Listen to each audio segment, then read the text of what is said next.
If your spouse feels more like a roommate than a lover, you are doing one of these 7 things.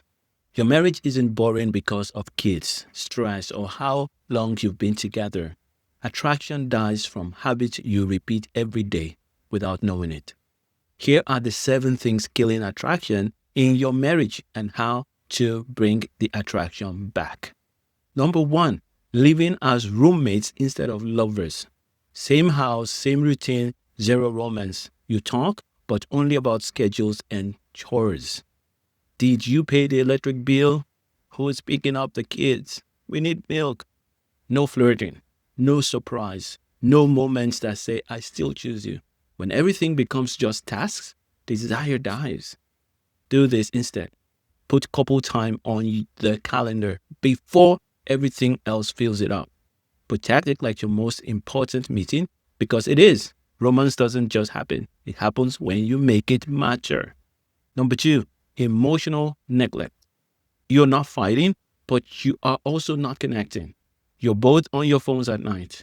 Days go by without real eye contact. One person stops trying, the other stops caring. Nothing bad is happening except everything that matters. Do this instead. Pick one 10-minute time every day to just connect. No phones, no fixing problems. Ask one question.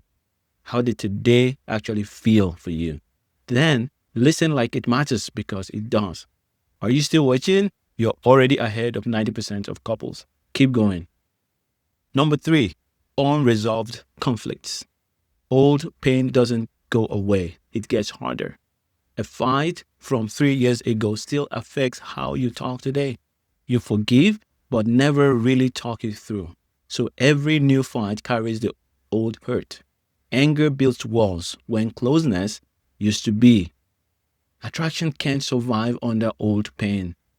Do this today. Pick one old fight and fix it. Don't defend yourself. Ask, what hurt you most about this? Listen fully before you explain anything.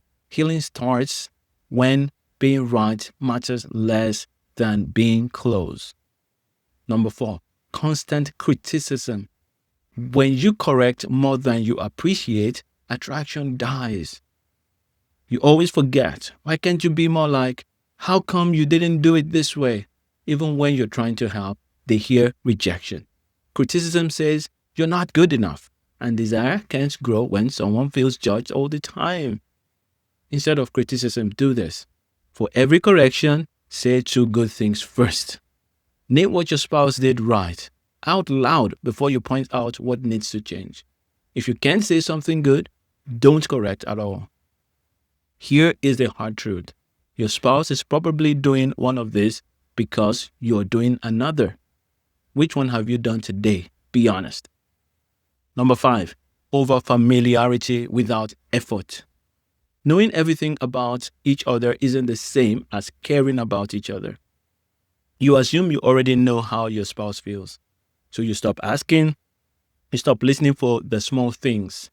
Being comfortable becomes taking them for granted and mystery disappears. Attraction dies when curiosity dies. Do this instead. Ask your spouse one question each week that you don't know the answer to. What's something on your mind lately? What will feel like a win for you this month? Then really listen. Don't correct them or compare it to the past. Number 6, all work and no fun. Bills, kids, stress, schedules, but no laughing, no fun, no lightness. You handle everything but enjoy nothing together. The marriage works but feels empty, and fun isn't childish. It's what keeps you connected. Do this instead. Plan one small fun moment each week. No problem solving, no serious talks. Dance in the kitchen, play a game, watch something that makes you both laugh. Just enjoy each other. Number 7, losing individual growth.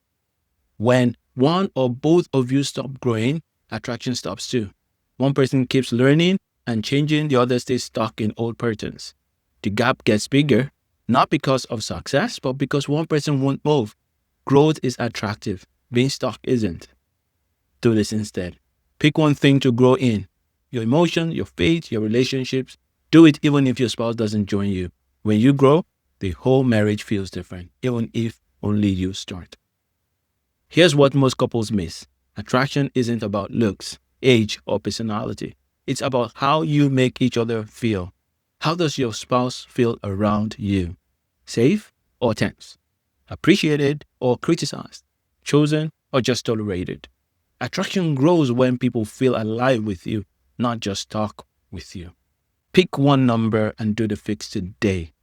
Then comment below and tell me what happened. Don't just watch this, actually do it. And if you want to learn how to rebuild attraction without forcing it, stay connected. The next videos will show you how to create connection that actually lasts.